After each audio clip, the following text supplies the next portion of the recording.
Olá pessoal, tudo bem? Eu sou César Augusto Pierini.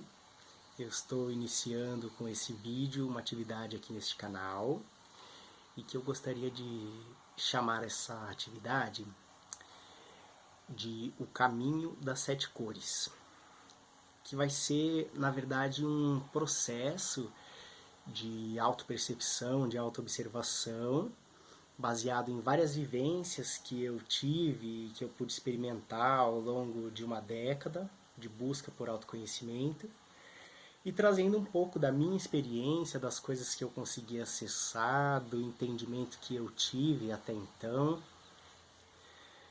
mas lembrando que eu não sou um comunicador, né? Eu sou só uma pessoa que está em busca de se aprimorar e de entender um pouco mais como a gente funciona. Então não estou aqui necessariamente para ensinar, mas para compartilhar, né? Um aprendizado, um conhecimento que eu pude experimentar mesmo ao longo desse tempo da minha vida.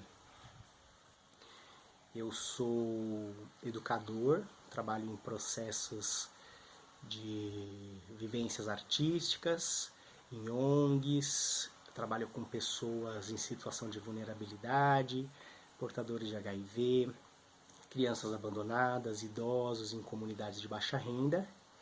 E também trabalho na ABRA, Academia Brasileira de Autoconhecimento, como facilitador de um programa chamado PDH, né? A gente usa a sigla PDH, que é o Programa de Desenvolvimento Humano. E lá a gente trabalha com um grupo grande de adolescentes, já tem um tempinho, né? Então eu queria compartilhar com vocês algumas coisas que eu pude entrar em contato desde muito cedo, por conta de um incômodo existencial, né? Desses questionamentos que a gente sempre tem sobre quem somos nós, o que nós estamos fazendo aqui. E isso me levou a buscar por caminhos de autoconhecimento, espiritualidade. Então passei bastante tempo voltado assim para processos de iniciação espiritual, cursos de autodesenvolvimento, algumas idas para a Índia, bastante estudo no campo da espiritualidade, né? E agora eu acho que chegou a hora de compartilhar. Tem um bichinho voando aqui. Eu estou numa área rural e aproveitando esse período em que a gente está de quarentena, acho que seria um bom momento para compartilhar, né? E aproveitar e fazer um processo, né, para tentar sintetizar um pouco dessas coisas que para mim fazem sentido e talvez possa fazer sentido para alguém. Bom, então esse é o caminho das sete cores. Tem uma relação muito importante para mim, essa ligação com as cores, com essa questão da representação do arco-íris. E o arco-íris é um símbolo muito sagrado em várias culturas, né? Na cultura judaica, ele simboliza a aliança entre Deus e os homens.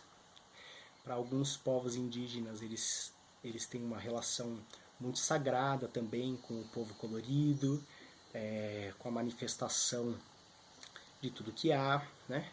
Na Índia, ele tem uma relação com as sete cores através dos sete chakras, e cada chakra representando um campo da vida. Na Umbanda, no Candomblé, o arco-íris representa a relação com o Oxumaré, que seria uma força natural de renovação nos sete campos, nos sete sentidos da vida. Também as sete linhas de Umbanda. A gente pode encontrar também essa relação do sagrado dentro dos raios da fraternidade branca, com os sete raios da fraternidade, as sete chamas, e em diversas culturas, né? Então, para mim, isso faz muito sentido desde sempre. Também, não só no campo da religiosidade, mas também no nos movimentos de inclusão social, contra a homofobia, os movimentos LGBT, eles têm como símbolo, né, o arco-íris, que é a integração de tudo e de todos. Então eu acho que as 7 cores elas têm muito significado e é por aqui que eu quero começar. Mas para a gente começar, eu acho que seria legal a gente começar com uma introdução, e eu gostaria que essa introdução tivesse o tema sobre visão sistêmica, ou seja, uma visão sistêmica da vida, né? E o que seria uma visão sistêmica da vida? Quando a gente entende que a vida ela não é algo aleatório, a gente começa a perceber que existe uma relação de interdependência entre todas as formas de vida, né?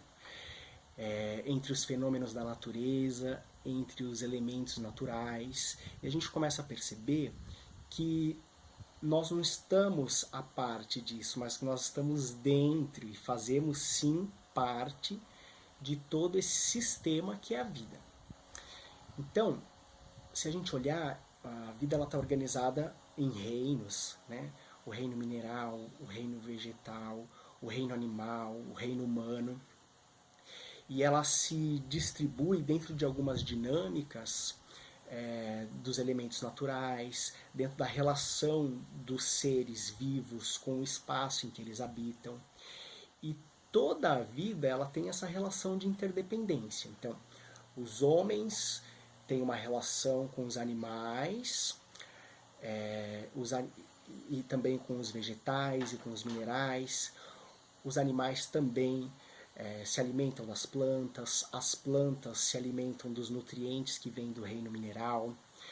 Isso tudo está interligado com os elementos que nós temos, com a terra, com a água, né? A terra onde tudo brota, a água que é a fonte da vida de todas as coisas, o ar que nos oxigena e nos possibilita viver, a relação com o fogo, com o calor, com a luminosidade do sol, que permite que haja vida nesse planeta. Então, existe uma relação de interdependência entre todas as formas de vida.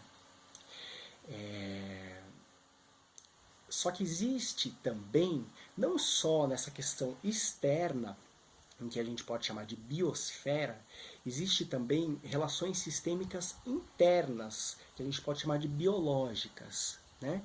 Como seriam essa relação sistêmica biológica?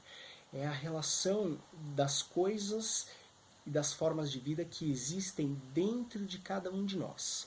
Se a gente parar para pensar, o nosso corpo ele não é apenas uma unidade corpórea que faz eu identificar como o que eu sou, ou que me personaliza como um indivíduo. Além de ser essa unidade corpórea que abriga a minha consciência, o meu corpo ele também é o meio ou o todo de bilhões ou trilhões de formas de vida que habitam esse corpo. E essas formas de vida, elas são organizadas, elas são não independentes, mas porque elas reconhecem essa relação de interdependência entre todas as outras formas de vida que animam esse corpo, mas que elas cumprem funções específicas em harmonia e em equilíbrio para que esse todo, que é o meu corpo, ele possa existir. Vamos lá, dentro desse corpo, então, essa relação biológica, existem várias células, existem bactérias, existem vírus, existem diferentes tipos de célula cumprindo funções como células de defesa, células que levam o oxigênio de uma parte do seu corpo para outra. E tudo isso está acontecendo e vivo dentro da gente, né? Então, essas células elas são capazes de fazer o seu próprio trabalho, como levar um nutriente de um lugar para outro, um oxigênio de um lugar para outro. Elas se relacionam entre si, elas trocam elementos, substâncias para que elas possam existir. Elas se reproduzem, elas se alimentam. Então, embora a minha percepção de eu permita enxergar o meu corpo, o que eu sou, como uma coisa única, mas para que essa coisa única exista, existem bilhões ou trilhões de formas de vida trabalhando de maneira equilibrada dentro da gente. Além, então, dessa relação sistêmica externa, que é a minha relação com as outras formas de vida e com tudo que compõe essa realidade tridimensional que a gente está habitando, além das relações biológicas, que são essas relações sistêmicas internas que eu acabei de citar agora, entre as formas de vida que habitam dentro do nosso corpo, nós temos também algumas relações que a gente pode chamar de holossomáticas, que elas são as biológicas, mais o que a gente pode chamar de noosfera, né? Então a gente tem a biosfera, que é tudo que a gente pode ver. Existe um conceito chamado noosfera, que diz que, além disso que a gente pode ver, ou sentir, ou perceber com os nossos órgãos do sentido, existem outros campos ou outros corpos que compõem outras realidades mais sutis e subjetivas, que a gente vai falar com mais detalhes e mais esmiuçar melhor isso mais para frente. Então, para começar a entrar um pouquinho mais nesse tema, eu queria falar um pouco do conceito de micro e de macro.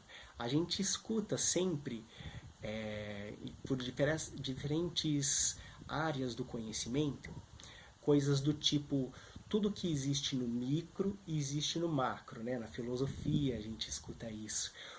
Por exemplo, o que seria isso? A gente pode entender que, se existe no micro, vamos adotar como a ideia de micro o que eu sou, o que você é, um corpo físico. Tudo que existe dentro do micro, ou seja, dentro de mim, esses bilhões de formas de vida trabalhando em equilíbrio para que eu possa estar vivo, existe também no macro. Vamos adotar o macro, então, como se fosse o nosso planeta, certo? Porque existem várias instâncias, né, tanto de micro quanto de macro. Eu posso ter o micro como o meu corpo, ou posso ter o micro como um átomo e pensar que dentro desse átomo existem vários elétrons, prótons, nêutrons que estão trabalhando simultaneamente para que ele possa existir.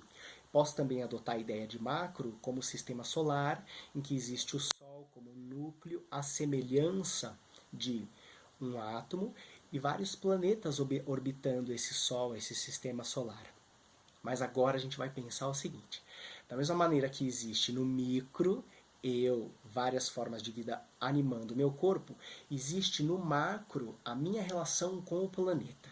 Você já parou para pensar que o planeta, ele é não somente essa plataforma tridimensional que a gente vive e que fornece tudo o que a gente precisa para a nossa subsistência, mas nós somos parte dele também, vamos dizer assim, como uma célula, né, ou como uma forma de vida que compõe o todo que é esse corpo planetário. Essa relação sistêmica da vida, da biosfera. Você já parou para pensar nisso? Então, quando a gente para pensar nisso, a gente começa a ver que existe diferentes dinâmicas acontecendo dentro desse corpo planetário, né? A gente pode ver, em comparação com o nosso micro, nosso corpo biológico, que para que as coisas funcionem bem, tudo precisa estar caminhando ou funcionando de uma maneira equilibrada, né? Então, os vegetais se alimentam dos minerais, os animais e nós nos alimentamos dos vegetais, né? Ainda existem humanos que se alimentam de outros animais. Se isso acontecesse de uma maneira equilibrada, o nosso corpo planetário ele estaria saudável.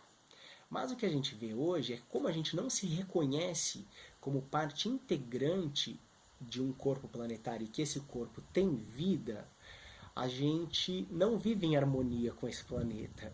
Então, essa consciência do eu essa consciência voltada só para si, do pensamento autocentrado, obsessivo, egoísta, egocêntrico, leva a gente a querer consumir mais do que a gente pode, leva a gente a devastar muito mais do que o planeta aguenta, leva a gente a querer ser melhor ou acumular mais coisas, e o resultado disso é o que nós estamos vendo hoje, né?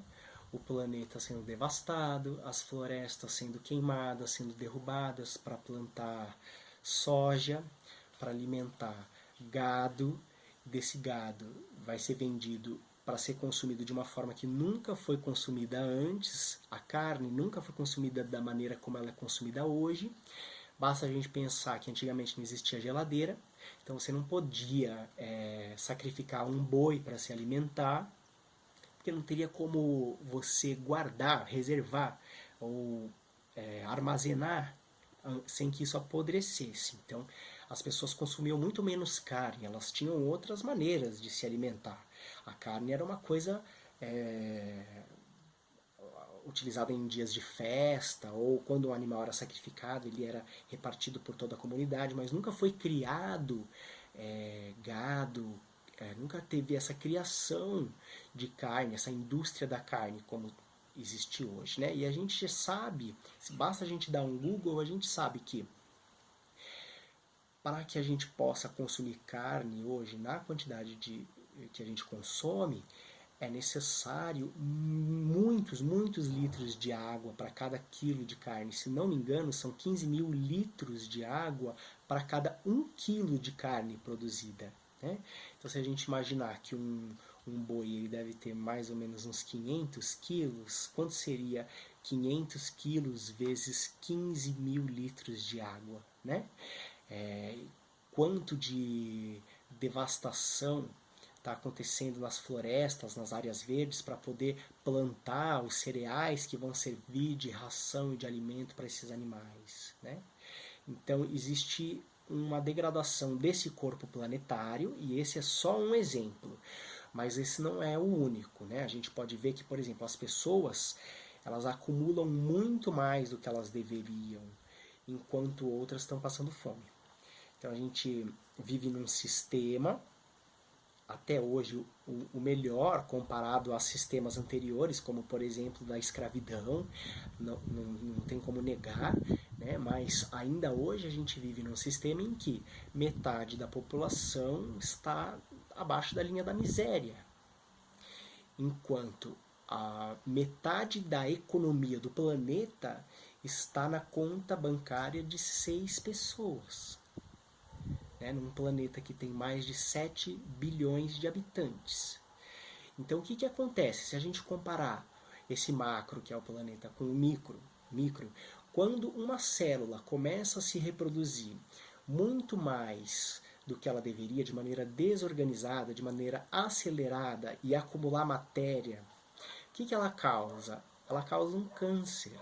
Então, quando a gente não tem essa relação de equilíbrio, de distribuição dos bens e tudo fica acumulado, é como se esses acúmulos eles fossem cânceres na sociedade, cânceres dentro do planeta, que vão levar à morte várias outras formas de vida que não têm o mínimo para sobreviver, certo? Então é isso que eu quero dizer sobre essa visão sistêmica do micro ao macro. Mas a gente também ouviu falar que existe uma semelhança do homem com Deus, com a divindade. Né? Algumas culturas dizem também que o homem está à imagem e semelhança de Deus. E a gente viu já que durante séculos essa ideia de que o homem era a imagem e semelhança de Deus é que acreditava-se que Deus, ou essa figura, se é que a gente pode acreditar que exista um Deus dessa maneira como ela foi apresentada pra gente, aquela imagem de um homem velho sentado numa pedra com uma barba, e como ele é a imagem e semelhança, então ele deve ser uma criatura que fica observando tudo que você faz para depois te punir, te castigar, né? A gente tem essa ideia dessa imagem e semelhança de Deus. Mas talvez, pode ser que esse uso simbólico dessa imagem do homem semelhante a Deus seja, na verdade, uma maneira de mostrar que tudo que existe no micro existe no macro, né? Se para as células que habitam o meu corpo, elas dependem de mim para sobreviver, e elas vivem dentro de algo que proporciona vida para elas, que proporciona o alimento em que elas vão pegar as substâncias necessárias, que inala o ar que vai para dentro desse corpo e vai levar oxigenação para todas as partes do meu corpo. Será que os antigos não estavam querendo dizer que também nós temos essa relação com algo maior, e que faz com que nós sejamos apenas uma célula dentro desse Deus, ou desse todo, se é que a gente pode chamar assim? Então, se a gente consegue conceber essa ideia, né, de uma visão sistêmica da vida em várias instâncias, a gente poderia perceber ou reconhecer se a gente está fazendo certo ou errado dentro desse sistema.